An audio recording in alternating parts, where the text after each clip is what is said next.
Good day, and thank you for standing by. Welcome to the Pilbara Minerals FY24 Results Webcast Conference Call. At this time, all participants are in a listen-only mode. After the speaker's presentation, there will be a question-and-answer session. To ask a question during this session, you will need to press star 11 on your telephone. You will then hear an automated message advising you your hand is raised. To withdraw your question, please press star 11 again. Please be advised that today's conference is being recorded. I would now like to hand the conference over to your speaker today, Dale Henderson, Managing Director and CEO. Please go ahead. Thank you, Michelle, and thank you all for dialing in this morning. Good morning. I'd like to begin by acknowledging the traditional owners on the lands on which our businesses operate, the Woodchuck people of the Noongar Nation in Perth, where we're undertaking our call from today, and the Nyamal and Garryara people to the north, where our operations are located in the Pilbara. We pay our respects to the elders, past and present. For the call today, the focus of the presentation is on our FY24 full year of financial results. However, we'll take the opportunity to recap on progress made during the year and finish with some market commentary. I'm joined today by Luke Bertoli, our CFO, and Sandra McInnes, our Chief Sustainability Officer, with the wider team also in the room supporting the call. For this update, we will step through a short presentation followed by a Q&A for the remaining time. We'll also take some questions from webcast at the end of the call. To summarise FY24, it was a year of solid performance and disciplined delivery across each of the pillars of our strategy. This was most evident in our projects and operations outcomes, on-plan outcomes that flowed through direct to the bottom line, delivering each element of our guidance. The team navigated the challenges of this ramp-up year, working closely with our contracting partners very successfully.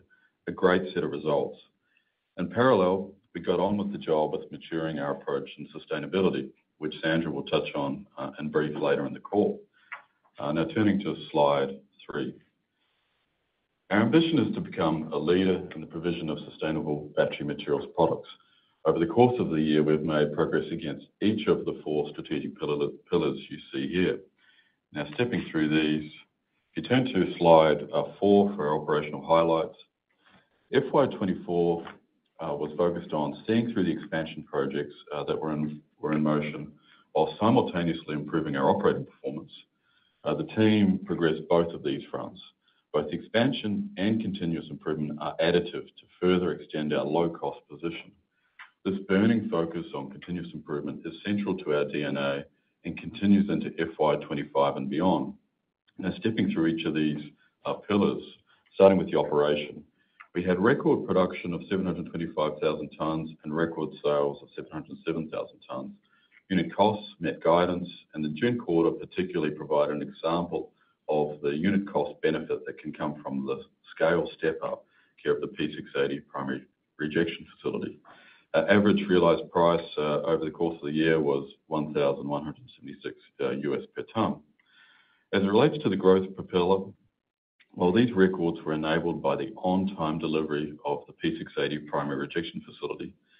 The P680 crushing and ore sorting facility was also progressed and has commenced ramp-up subsequent to the reporting period. The P1000 project also progressed during the year with ramp-up later this year that will provide a capacity of 1 million tonnes per annum.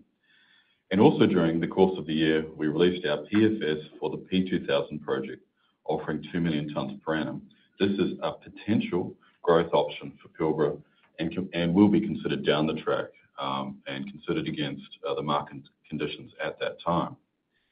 As it relates to our chemicals pillar, well, our joint venture with POSCO for our downstream facility in South Korea progressed to plan, and we had our first produced tonnes from Train 1. Also, we had the construction commencement of our midstream processing plant back at Pilgangoora in Australia, and we had our agreement with Ganfeng for a joint downstream study was signed and is now in progress and underway as we speak. Moving to the last pillar, our diversification pillar. Subsequent to the period end, we announced the acquisition of Latin Resources, which will allow us to diversify our revenue beyond Pilgangoora. I'll offer some brief comments on this later. Lastly, and most importantly, we had a year where we had material improvement in safety on the prior year. TRIFR improved by 27% to 3.4 compared to 4.7 in the year prior. So a big well done to all the team and our contracting partners on that step change in performance. Moving now to slide 5. Luke will cover the financial results in detail, but I'd like to hit the high points. The key piece I'd like to highlight broadly across here is, despite the softer lithium pricing environment, the company has achieved a healthy set of financial outcomes. These include revenue of $1.2 billion, EBITDA of $538 million, which gave rise to a robust EBITDA margin of 43%, underlying profit after tax of $318 million, cash margin from the operation of $513 million, and we finished the year with $1.6 billion cash balance, noting this was post considerable investment back into the base asset care of those projects I mentioned a moment ago. Also today, I'm pleased to announce that we have taken the next step of our capital management maturity journey with the credit-approved commitments received for a new Australian $1 billion debt facility in the form of a revolving credit facility, or RCF, to refinance our existing project debt and further strengthen the company's balance sheet. The banking group involves a number of blue-chip Australian and international banks. This is the next step in the maturity of Pilbara Minerals' capital structure. For the avoidance of doubt, this is not lithium market related, and it is not driven by an impending capital need. Rather, providing a more resilient balance sheet, funding flexibility, and a lower cost finance structure. Thank you to the banks, some of which have supported us for many years, and thank you to our advisors, Barrenjoey, and our finance team, Melanie, Luke, and others. This is a great step forward. Luke will take us through more of these details shortly. Moving to slide 6, we also released today our FY24 sustainability report. This is integrated into our FY24 annual report, which I'd encourage everyone to take a look at.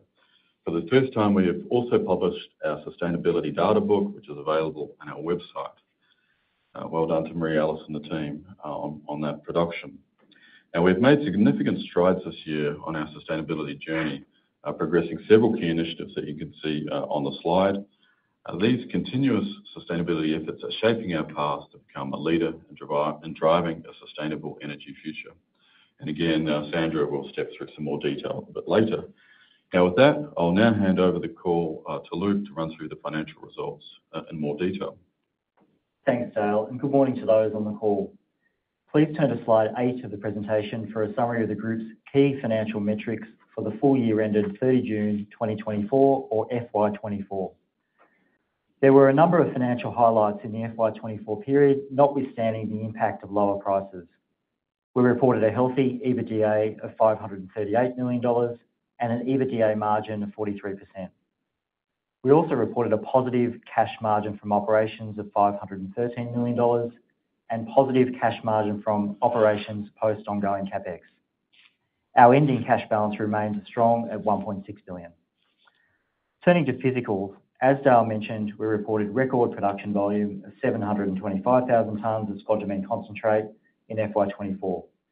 This was 17% or 105,000 tonnes higher than the prior corresponding period and exceeded the top end of guidance for FY24 of 690,000 tonnes.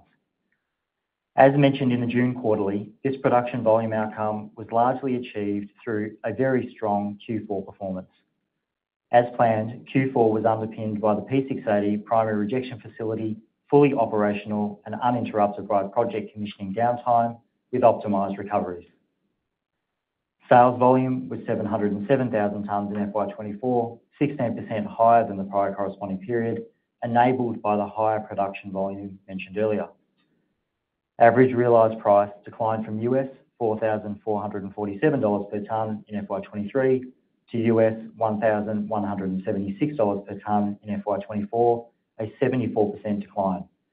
This was the key driver of our reduction in group revenue to $1.3 billion, 69% lower than the prior corresponding period, albeit with some offsetting benefit from higher sales volume. Moving down the P&L, EBITDA was $538 million, a reduction of 84% on the prior corresponding period. Like revenue, the decline in EBITDA primarily reflected the impact of lower realised prices in the period. There was also a partial offset from lower total costs, period on period, driven by lower royalty expenses against higher production cash costs. Underlying profit after tax was $318 million, an 86% reduction on the prior corresponding period, reflecting the same drivers as EBITDA. Turning now to slide 9. Slide 9 provides further detail on the group's profit or loss, including the key metrics used by management to assess the performance of the business.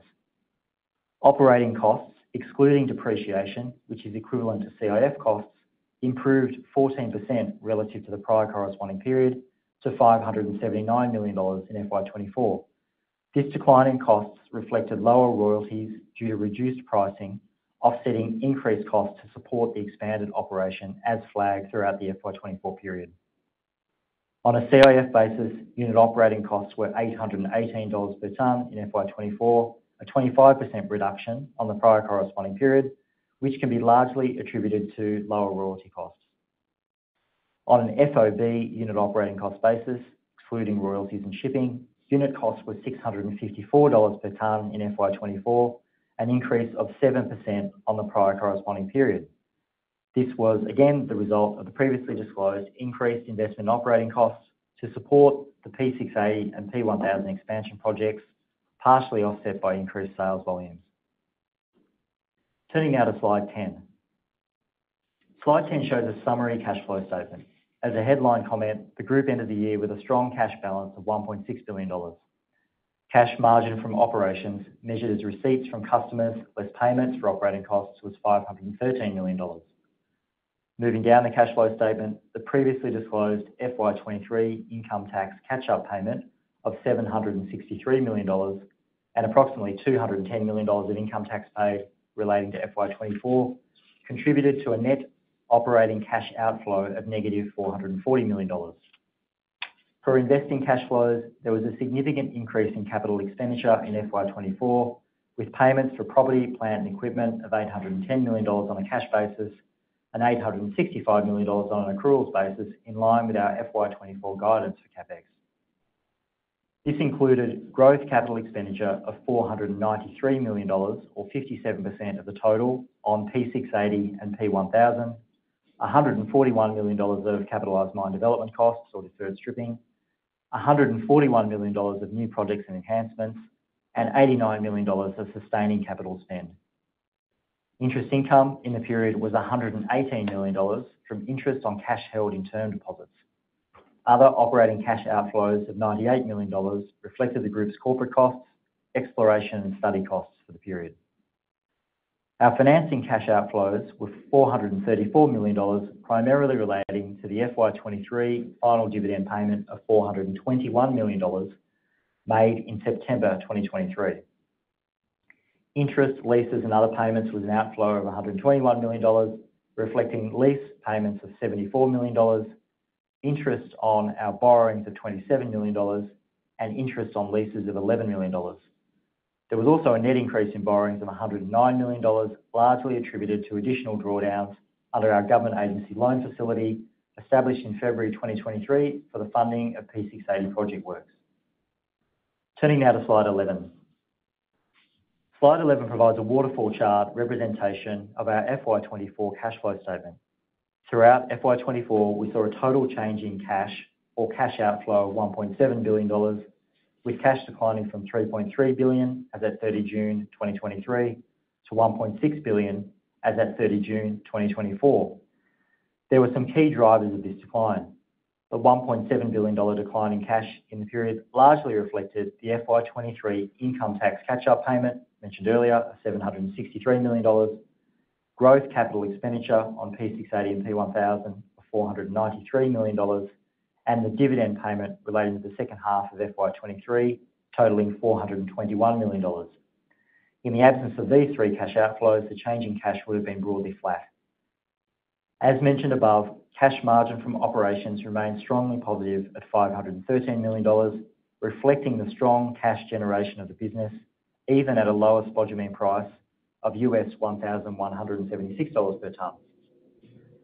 Importantly, cash margin from operations less ongoing capital expenditure, deferred stripping and sustaining CapEx was positive for the year at $282 million. Turning now to slide 12. The group continues to have a strong balance sheet with net cash of $1.3 billion as at 30 June 2024. During FY24, additional drawdowns of $142 million were made under the group's government agency loan facility to support completion of P680 construction. Total drawn debt was $368 million as at 30 June 2024. Turning now to slide 13. Slide 13 sets out our summary balance sheet. At 30 June 2024, the group recorded net assets of $3.2 billion, relatively flat on the prior period.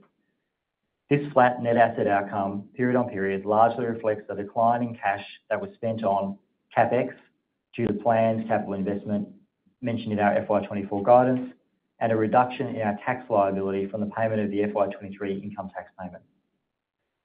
The reduction in receivables and payables at 30 June 2024 to $78 million and $285 million respectively was largely driven by lower pricing on customer sales. At 30 June 2024, the lower average realised price has resulted in a lower total dollar amount of receivables outstanding on approximately the same volume of shipments where payment is not yet received. Customer payables also declined largely due to lower provisions for final price adjustments due to declining prices. The increase in inventories to $215 million in FY24 was driven by a small $15 million increase in spodumene concentrate inventory period on period due to shipment timing, representing approximately 19,000 tonnes. There was also a $15 million increase in ROM stockpiles in preparation for the P680 crushing and ore sorting facility, and there was a $52 million increase in contact ore stockpiles, which are a non-current asset. These contact ore stockpiles have a higher basalt content and will be processed over the life of mine on a moderated basis. Turning now to slide 14. As mentioned in previous presentations, the company's cash balance and overall balance sheet position remains a competitive advantage relative to many of our peers in the lithium sector. This is particularly the case in an environment of lower spodumene prices and potentially more difficult capital raising conditions. Our investment strategy in FY25 remains focused on continued investment in the P680 and P1000 projects, which are fully funded, will give rise to lower unit costs, and will put Pilbara Minerals in an even stronger position to benefit from higher prices. Notwithstanding our balance sheet strength today, we are not being complacent. Pilbara maintains its focus on operating cost efficiency in the ramp-up to P680 and P1000, as well as having a disciplined approach to capital expenditure. As a demonstration of this, unit operating costs FOB in the June quarter of FY24 declined to a low of $591 per tonne, showing the benefits of increased production volume and cost management through FY24 and in the ramp-up to P680 and P1000. In addition to that, FY25 capital expenditure guidance was reduced to $615 to $685 million in FY25, relative to $865 million of spend in FY24, with the P680 and P1000 projects scheduled to be largely completed in FY25.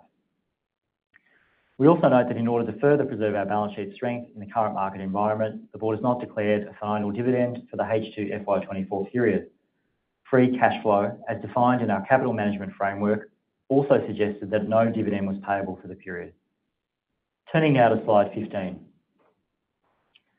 As many of you are aware, Pilbara has undergone a period of rapid growth and transformation over the past 5 or so years. From an operational perspective, this commenced with the construction of the Pilgangoora plant in 2017 and first shipment of ore in FY19. Next was the announcement of the P680 expansion project FID in 22 and completion of the primary rejection facility in 23. In 24, the company finalised construction of the P680 crushing and ore sorting facility, as Dale mentioned earlier, and in 25, the P1000 project will be completed. Most recently, we also announced the acquisition of Latin Resources, the company's first international expansion project. The company's operations have expanded and matured significantly. The company is also maturing its support functions as an enabler for our growing operation and business more broadly. This includes maturing the company's balance sheet and access to debt capital markets.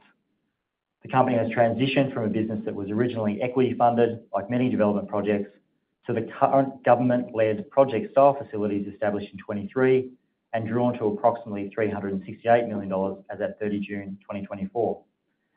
Today, we're very pleased to announce the next step in the maturity of our capital structure, being a more flexible and more efficient corporate debt facility.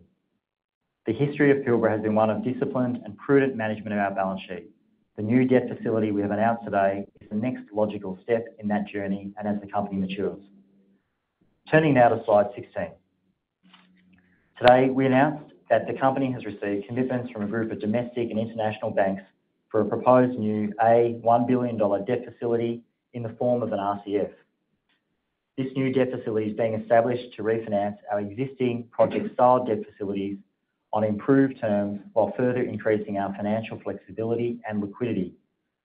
Relative to our existing drawn debt facilities, the proposed new debt facility will increase our liquidity and enhance financial flexibility, provides an additional funding source for growth initiatives subject to market conditions, has competitive pricing and is expected to reduce financing costs relative to the existing facility, has a favourable covenant framework, provides flexibility to put in place project-level debt and other unsecured debt, and finally, significantly strengthens Pilbara's institutional banking relationships with strong support from a group of blue-chip domestic and international banks for this $1 billion of new debt. Turning now to slide 17. To reaffirm our prudent approach to capital management and maintaining a strong balance sheet, we're also making an adjustment to our previously announced capital management framework to include a target leverage ratio. We've set a target leverage ratio of less than 1.5 times through the cycle, which will guide our approach to leverage and balance sheet management. This target leverage ratio serves to reinforce and define our commitment to maintaining a strong balance sheet through the cycle. Importantly, it's also set at a level which provides a significant buffer to the leverage covenant applicable in the proposed new debt facility. We also note that our target dividend payout ratio is unchanged at 20 to 30% of free cash flow, subject to prevailing market conditions and board discretion. As outlined in our capital management strategy, Pilbara Minerals will continue to prioritise its capital allocation, firstly to maintaining safe and reliable operations. Secondly, to investment in the P680 and P1000 expansion projects to maximise operating efficiency and cash generation from the operation. And finally, any excess cash flow will be allocated to a combination of maintaining balance sheet strength and the payment of dividends through the cycle. Today's announcement is another exciting step in the maturity of our company. The new $1 billion debt facility is an indication of our company's strength in the external market and will further strengthen our company relative to our peers by fortressing our balance sheet even further. With today's announcement, we also confirm that we will continue to manage our balance sheet in line with our track record of being thoughtful and prudent. I'll now hand it over to Sandra. Thanks, Luke, and good morning, everyone. Turning to slide 19. As Dale mentioned, today we released our 2024 sustainability report, which highlights the significant strides we've made this year on our sustainability journey. This is guided by our 3 sustainability pillars that provide strategic direction and drive our performance across the business. Moving to slide 20. I'm pleased to say we've made positive progress in a number of areas, outperforming our metrics on quality safety interaction frequency rate and our total recordable injury frequency rate. We continue to make improvements on the diversity front, increasing the percentage of women across the company, including at the board, executive and management levels.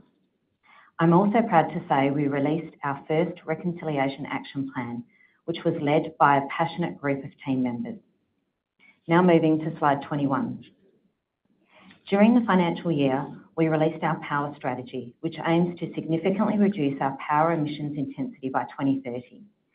Stage 1 of the power strategy, targeting a 20% improvement on our emissions intensity, is underway. This builds on our 6 megawatt solar plant that we commissioned in FY23. Moving now to slide 22. We have an ongoing commitment to operating responsibly and ethically, maintaining and enhancing corporate governance and complying with our social licence to operate. Pleasingly, as we move along our sustainability journey, we continue to make positive improvements in our disclosures and across our ESG ratings. Moving to slide 23. Finally, releasing our suite of reporting materials, including our new sustainability data book, demonstrates our ongoing commitment to transparent disclosures and highlights our focus on the creation of shared value for the community and our shareholders. I'll now hand back to Dale. Thanks very much, Sandra, and well done to you and the team for all the progress and sustainability, particularly in this last year. Great set of outcomes you've stepped us through there. Now moving to the market, stepping to slide 25, we thought it'd be useful just to reflect on the production journey to date. What you can see here is in the blue graphs, the delivered production outcomes, and the green represents the nameplate capacity, which is in different states of construction. And to the right-hand side are future potential legs of growth that are in various states of study. Now, I'd like to stress we are focused on bedding down the current operation. Any future expansion will be considered at the time studies are completed and will only be pursued when appropriate for the market, as we have undertaken historically with previous expansion steps. Moving to slide 26, a couple of recent photos of the expansion projects. On the left-hand side, you can see the P680 crushing and ore sorting facility as at the 12th of August, and we opened this early this month with a number of dignitaries, including Minister Whitby. On the right-hand side, you'll see a photo of the P1000 expansion as at the 8th of August. The project remains on schedule for first ore in the March quarter. Stepping forward to slide 27, as mentioned in my opening, we completed the PFS on the P2000 project in the June quarter. I'd like to reiterate we will only progress with this expansion when it makes sense for our shareholders and partners, of course taking into consideration the market outlook. But as a study outcome, it's a fantastic result which demonstrates the scale of this incredible asset that we have the privilege of stewarding. And next steps for that study is the next level of study, feasibility study, which is due December quarter next year. Moving to slide 28, a quick recap across our spectrum of products and in particular our chemicals participation. Our joint venture with POSCO for the lithium hydroxide plant in South Korea completed construction, and train 1 is in progress for our ramp up. Train 2 is now construction complete and commissioning underway. We also started a new study with Ganfeng during the year for potential downstream facility. And separate to that, our midstream project commenced construction back at site at Pilgangoora. Moving to slide 29. Now, it was only 2 weeks ago that we announced our binding scheme implementation agreement for the acquisition of Latin Resources. If you're moving to slide 30, the transaction has strong strategic merit. It is on strategy, counter-cyclic transaction that is highly accretive to Pilbara's shareholders across a key range of metrics, including NAV and mineral resources. It provides near-term production optionality underpinned by an expedient permitting process. A pro-mining government and established infrastructure is already in the region. The transaction structure also enables us to preserve our strong balance sheet and ensures that we are well capitalised to fund both the existing near-term organic growth and the Salinas project, care of the Latin Resources acquisition. Moving to slide 31. This slide provides some more detail on the asset. Latin owns 100% of the Salinas lithium project. It's a hard rock lithium development located in Minas Gerais in Brazil. You can read the slide at your leisure, but I'll just highlight a couple of key points. Firstly, the region is well-established, mining-friendly jurisdiction with more than 300 operating mines, including projects owned by majors such as BHP, Anglo American, and Vale. The project is well supported by infrastructure, including hydropower, water, roads, and port facilities. And Salinas is at PEA stage, which was completed in October last year, and Latin has been progressing the next level of study. As part of this transaction, we will now work with Latin to leverage our in-house technical expertise to optimise that study. The next step in the transaction will be the publication of the scheme booklet by Latin Resources in mid-October. Now, for further information, please refer to our ASX release that we announced on the 15th of August. That provides more detail. Now, moving to slide 33. for the markets update. And what we've displayed here is two graphs, one on the right-hand side being the investment in fossil fuels versus clean tech energy.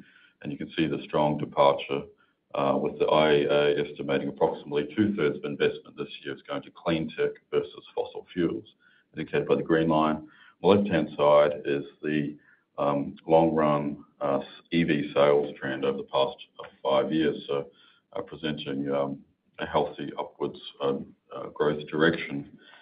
As it relates to the market more generally, for lithium, well, it continues to present a level of volatility as the industry continues to take shape, growing from a very small base.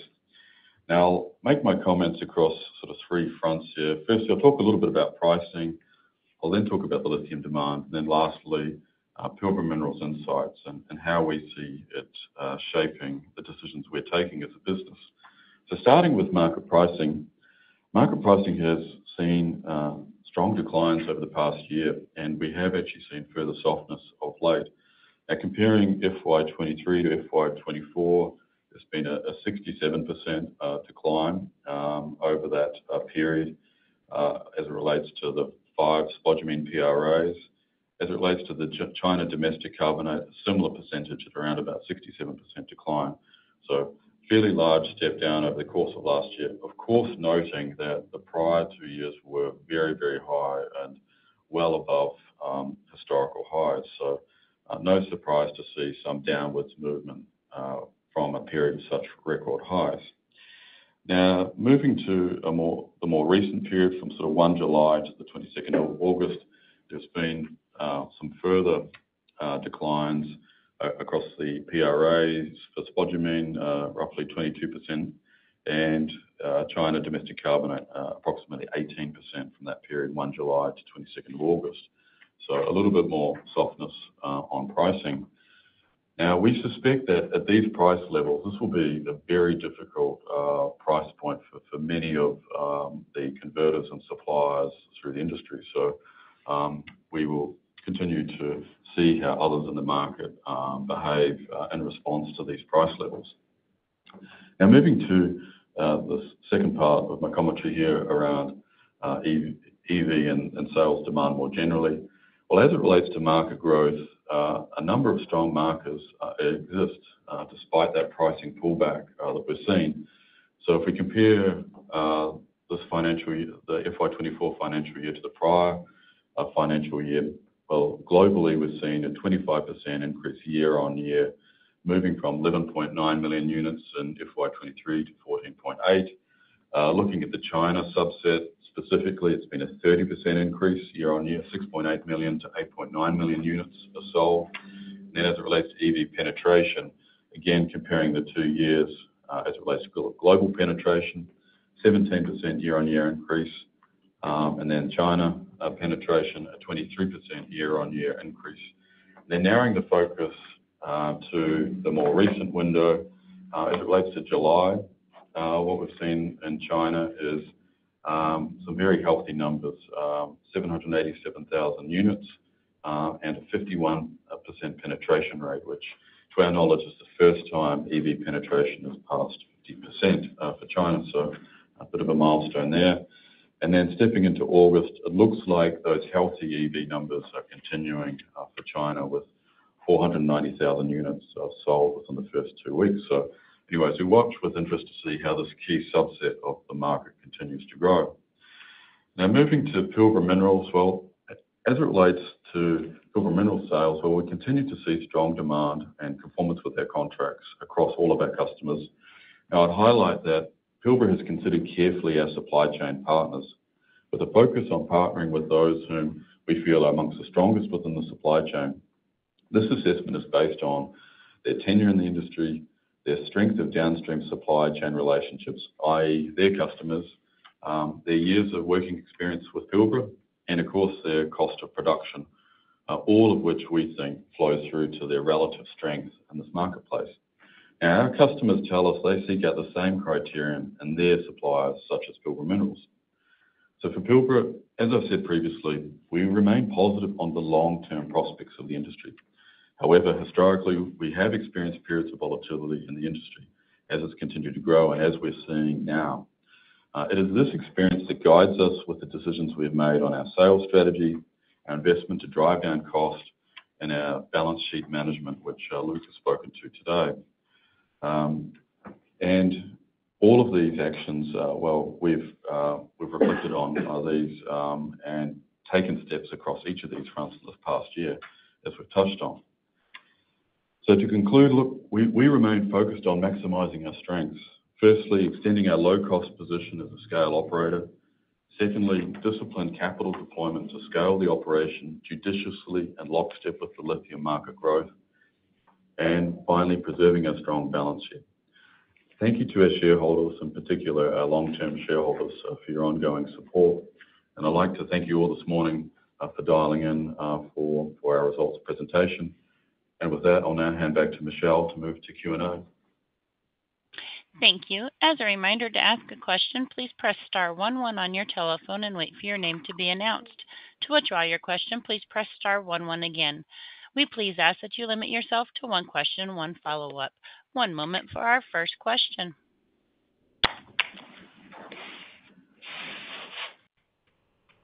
And our first question is going to come from the line of Con Peaker with RBC. Your line is open. Please go ahead.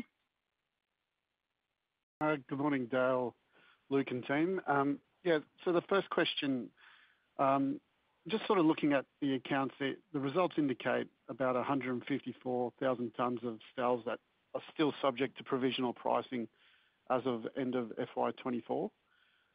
This accounts for about 80% of 4Q sales.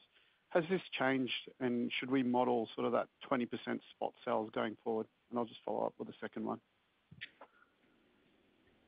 Thanks for your question, Carl. It was a little hard to hear you, but I think I got the gist of it. You are approximately right in respect of the volume, which is still subject to provisional pricing.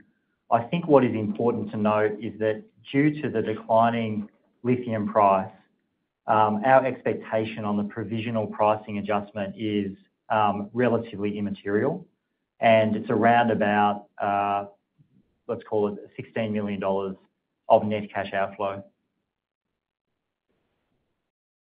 Thank you, very clear. And just on the second one, again, on more on the accounts, there seems to be 82 mil of stocks. I think you mentioned that they might be stockpiles that might be contact ore. When will these be processed? And is it more around the P1000 or a much later date, or we should see these unwind? Thanks. Yeah, thank you for that question. There was an increase in current and non-current inventories in the period, and I'll step through that. The total increase was around about $85 million. Of that total increase, the current portion comprised about a $15 million increase in spodumene concentrate, and that really just relates to shipment timing. The second component of current inventory relates to around about a $15 million increase for ROM stockpiles, which are building in preparation for the expanded P680 crushing and ore sorting facility. And then on the non-current side, there are contact ore stockpiles, which have increased to the value of about 50 to 55 million in the period. Those contact ore stockpiles will be processed over the life of mine as a small percentage of annual processing feed. Well, thanks. I'll pass it on. Thank you. And one moment as we move on to our next question. And our next question is going to come from the line of Ben Lyons with Jarden. Your line is open. Please go ahead. Thank you. Good morning, Dale and Luke. Just a couple on the accounts as well for me, please. Firstly, on the P&L, just noting the feasibility study costs of about $33 million include, well, the vast majority of that's related to the midstream plant.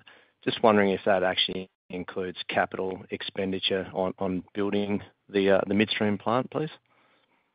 Thanks, Ben, and good question. So the midstream project, from an accounting perspective, is classified as R&D. As a consequence of that, none of the costs related to design, engineering, construction can be capitalised. So what you're seeing running through feasibility costs is essentially the full amount in the period that was incurred in respect of design, engineering, and other purchase of construction-related material. Okay. Thank you for the clarity. And the second one, sorry again about the accounting detail, but just on the cash flow statement, there's an acquisition of a subsidiary in there for about 13 million Aussie dollars. Just wondering whether this relates to the recent transaction with Latin Resources or if it's something else, if you're able to please elaborate on that one. Thanks, Luke. Thanks. Yeah, it actually relates to stamp duty costs on the purchase of Altura. So it's not related to the costs of any investment or purchase of shares. Okay, that's really clear. Thank you very much. Thank you. And one moment as we move on to our next question. And our next question comes from the line of Kate McCutcheon with Citi. Your line is open. Please go ahead. Good morning, Dale and Luke. The debt facility, so much bigger than the total of your existing, which includes some government loans in there. Do I assume that you're repaying your existing syndicated and the government facilities? And then should we read into this that it's also optionality for more counter-cyclical growth? I mean, there's obviously a lot of liquidity, so just trying to understand the rationale here. Thanks for the question, Kate. So yes, outlined in our materials is our approach to capital management for the next 12 months, and that will involve repayment of the existing project-style debt facilities. It makes good financial sense to repay those facilities given our current cash balance, and we will save the interest costs associated with that. But what we did want to ensure was that we had a new and more flexible debt facility in place. So that encouraged us to work on what is the next logical step in the maturity of our balance sheet and putting in place a corporate facility. So that corporate facility should be seen as something which is a natural evolution, allows us to repay our existing debt, but also have access to debt on our balance sheet, and access to debt which is far more flexible and appropriate for the size of the company. It's not intended to be something which is solely directed to investment in growth, but it has that optionality. This was very much a capital management initiative, which is suitable for the current environment, where we would repay our existing facilities at a more favourable P&L outcome and have in place a larger debt facility for the future. Okay, got it. And then an operational question, if I may. I know it's your financials. Can you just remind me how much you can ship out of Port Hedland and what the timing is on construction of Port Lumsden, when you need that additional capacity for P1000, and how we think about CapEx on that, magnitude and timing of when that might come in? Yeah, g'day, Kate. I'll take that one. As it relates to the P1000 project, we do not need Lumsden Point capacity, and we'll continue to use the public berths. But of course, those public berths capacity are utilised by others, so there is potential risk there, but that use grows from other areas. However, Pilbara Ports Authority gives us plenty of assurance that the outlook there is okay, and of course we're in close contact with them around the management of that facility. So no requirements for more capacity as it relates to supporting P1000. However, as it relates to Lumsden Point, which is moving through construction now, that facility is coming, and ultimately we will pivot to that once that's ready. That is a purpose-built facility which for Pilbara brings a number of benefits, including dedicated sheds at the port, plus bulk outload facilities through shared infrastructure, which will ultimately equal improved operating costs. As to the timing, well, it's under construction now. We're expecting the shed to be for us to be ready late in calendar year 25, and approximately late 26, Lumsden Point will start to come online. But the exact timing of that is ultimately in the hands of Pilbara Ports Authority. Does that answer your question, Kate? Yeah. So, and Pilbara isn't responsible for any of that capital. Pilbara will have a capital requirement to contribute around the shed and potentially some of the other landside infrastructure, but the details of that are not yet determined. Okay. Thank you for the color, Dale. Thanks, Kate. Thank you. And one moment as we move on to our next question. And our next question is going to come from the line of Hugo Nicolaci with Goldman Sachs. Your line is open. Please go ahead. Morning, Dale, Luke, Sandra, and team. Thanks for the detailed update this morning. Just first one following on from Kate's question on the new debt being put in place. Can you just give us a bit more colour on how that was sized and how much of that you see is, I guess, preserving that optionality for other opportunities versus, you know, the main driver being more about liquidity and repaying existing debt whose covenants, I think, get more restrictive at the end of FY25? Sure. Thanks for the question, Hugo. So in terms of sizing, what we looked at was our through the cycle downside and upside scenario modelling to work out, you know, what would be an appropriate level of access to liquidity for the business. That was the first point. Secondly, we already have or have had $400 million of debt in place, and we wanted to upsize on that fairly materially. And then lastly, in a price environment of, let's call it $1,100 a tonne as the average realised price over FY24 and $500 million of EBITDA, having a facility that had sort of 2 times EBITDA of limit also seemed appropriate to us. I would note that we were very pleasantly surprised by the demand in the bank market to support us, and the $1 billion was well oversubscribed. But for us, this is the size of facility that we think is appropriate. Together with our cash balance, it gives us pro forma at 30 June 24 access to in excess of $2 billion of cash and debt in terms of total liquidity. As it relates to covenants, they are confidential. However, they are materially more favourable. And you picked up a particularly key point, and that is that covenants on the existing facility, and particularly the leverage ratio, will decline over FY25 to gross debt to EBITDA of 2 times, which is fairly restrictive. This facility has a net debt to EBITDA leverage ratio, which will take into account our significant cash balances, so is significantly more flexible on that basis. Great. Thanks for that, Luke. And then just a second question on volume growth. I mean, how does the business, I guess, think about the timing of new projects or expansions? I mean, is that based on a price signal that you need to see before you start thinking about those again, or do you see that maybe being based more on your own internal analysis so that those projects are maybe ready to go when the market turns? Yeah, thanks, Hugo. I think the short answer is all of the above. But I think probably one thing to highlight is as we think about those next legs of potential growth, whether it's P2000 or the Salinas project with Latin, there's a considerable runway yet in both cases.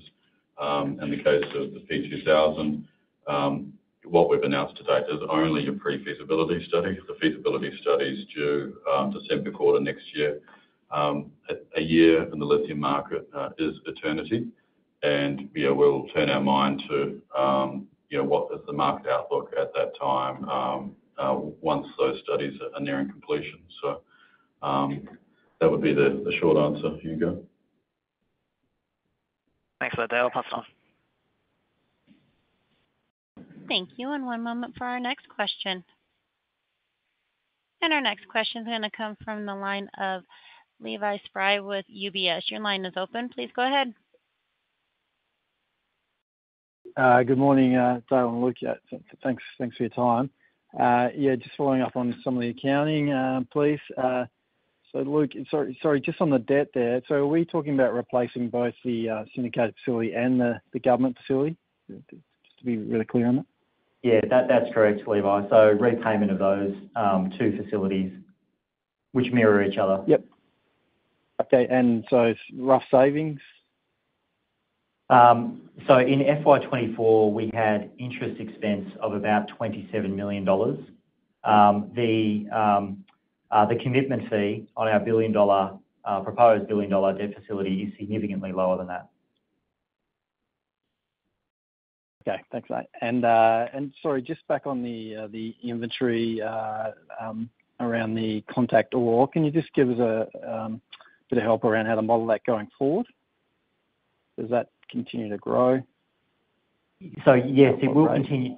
It will continue to grow over FY25 and then moderate as we start moderating that contact ore through the processing plant. And it's the P680 primary rejection facility that enables us to process the contact ore. Okay, thank you. Thanks, Luke. Thank you. And one moment for our next question. Our next question is going to come from the line of Al Harvey with JP Morgan. Your line is open. Please go ahead. Yeah, morning, team. Luke, just following up, you mentioned that you sized the new debt based on upside and downside cases. I was just wondering if you'd be able to add any colour there on how you're thinking about upside and downside. Is it predominantly price, volume driven, or something else? Thanks, Al.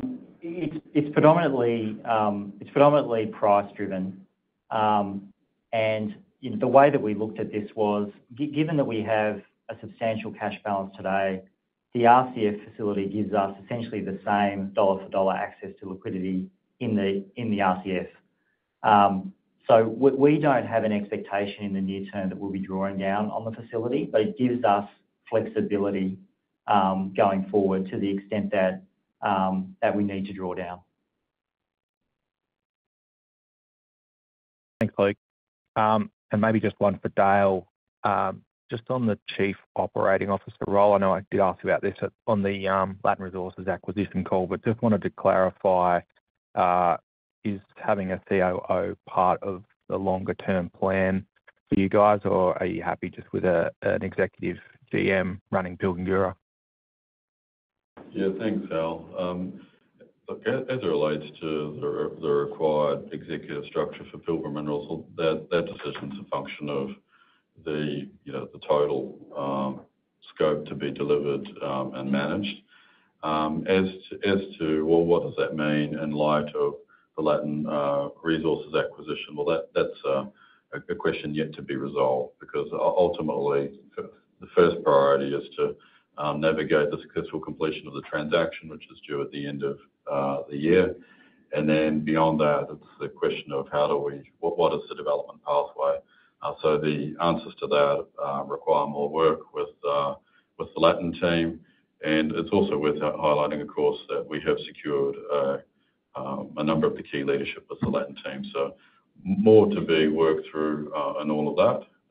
But most importantly, as it relates to Pilgangoora, our base asset, we've promoted Brett McFadgen to Executive General Manager, who was previously the General Manager, and we're in very good hands with Brett, who's taking carriage of joining the executive team for that revenue stream for the business.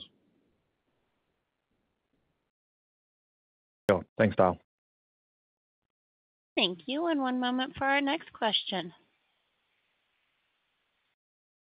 And our next question will come from the line of Mitch Ryan with Jefferies. Your line is open. Please go ahead. Just wanted to clarify the response to Levi's question earlier. So the inventory expense will continue to grow in FY25, I think I heard you say, Luke. Is that on an absolute terms year on year in relative to FY24, or are you just saying that that inventory expense will be maintained? How do we think about that in a quantitative format? Thanks, Mitch. So the contaminated or contact ore stockpile inventory balance will increase over FY25, and that increase will then moderate as we start processing the contact ore through the P680 primary rejection facility. Yeah, but will it be at roughly the same rate that it accumulated over the course of FY24? So will the same number of tonnes be put to that in 25 as were in 24? It will be lower, and then that growth rate will moderate from there on. Okay, so that stockpile will grow in tonnes, but not at the same number of tonnes as it grew in 24. Okay. Yeah, the growth rate. Okay, thank you. And then my other question goes to the capital management framework, which you've outlined quite clearly on 17.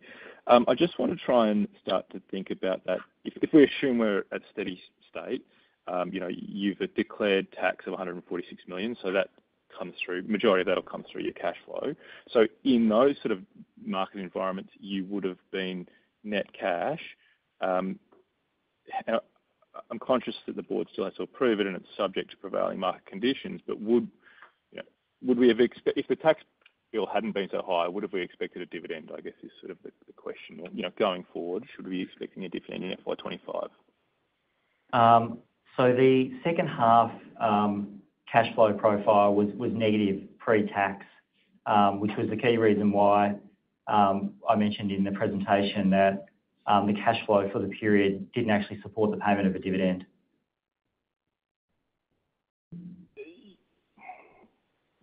Yes, but I guess CapEx is going down next year, and so is tax. So you would expect those things being equal. I can't speak to obviously dividend payments going forward. That'll be determined based on cash flow in the period and obviously the board discretion. Thank you. I appreciate your time. Thanks, Mitch. Dale, we're going to move to a few questions from the webcast now. The first one is around what is the balance of CapEx spend still required for P1000? Yeah, it's approximately 200 to $250 million remaining. Okay, and another question from a shareholder around the dividend about why no dividend has been declared. Happy to speak to that one as well.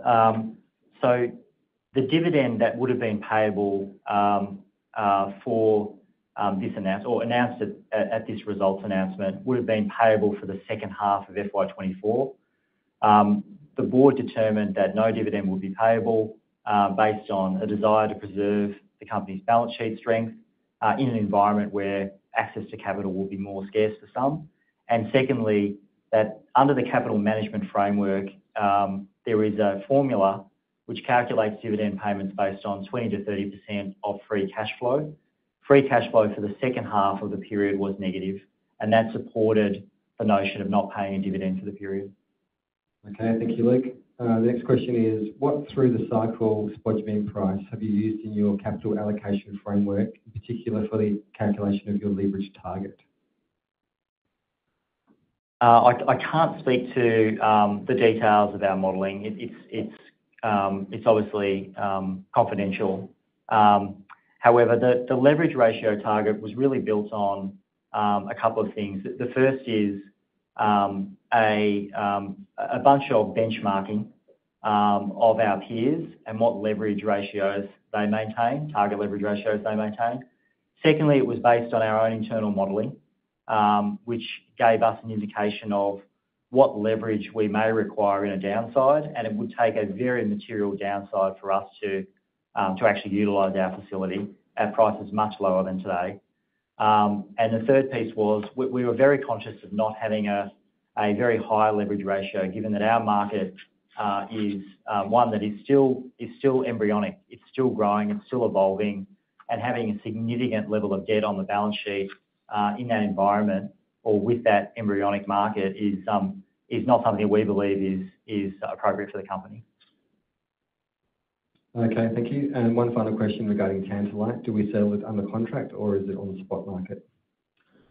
Yeah, thanks for the question. We sell our Tantalite under contract. As its relationship to spot prices, it does tie effectively to spot prices. The tantalite market is a rather small market, and as I say, yes, the contract pricing is tied to that headline market pricing movement. Okay, now I think that completes our webcast call. So to finish, I'd just like to reiterate a big thank you to all the team and our contracting partners for a really solid set of results for FY24. We had solid performance, care of the disciplined delivery with key outcomes and progress made across each of the pillars of our strategy. As we look forward, we're going to keep focused on maximising on our strength, extending our low-cost position as a scale operator, disciplined capital deployment to scale the operation judiciously and lockstep with the market, and preserving our strong balance sheet. Thank you all. Thank you to all of our shareholders, and thank you for those who dialed in today. We look forward to updating in the future. Thank you. This concludes today's conference call. Thank you for participating, and you may now disconnect. Everyone, have a great day.